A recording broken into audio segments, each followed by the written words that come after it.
Hey, good afternoon, everybody.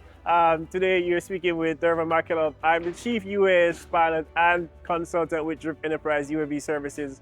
Today we are at the John Gray High School Career Fair, and we want to just give an highlight of the different things that we went through during today's activities. So we had a big setup, and throughout the setup we had the students interacting with asking questions.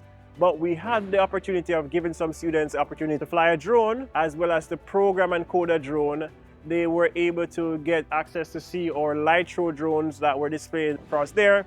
In the background, we had one of our enterprise drones that we use for power line inspection as well as for movie filming.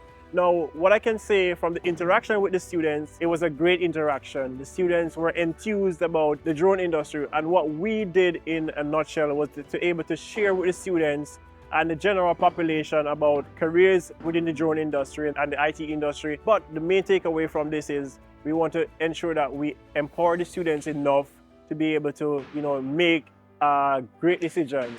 So from here, I would say the impact was good, the influence was great, but it's for the students to take the information that they were given and make great use of it going forward. So I want to say we were grateful for the opportunity to be at John Gray High School for Career Fair 2024. From what we have seen, I think the future is bright for the Cayman Islands as well as for the world, because there are students who are actually willing to learn, to ask questions, as well as to also be engaged with even trying to learn how to fly a drone and wanting to know how the drones operate and wanting to know a bunch of information about what we are doing at Drip Enterprise. So for that, I would say the outcome as well as the impact that we have had with the different interaction with the students was a success.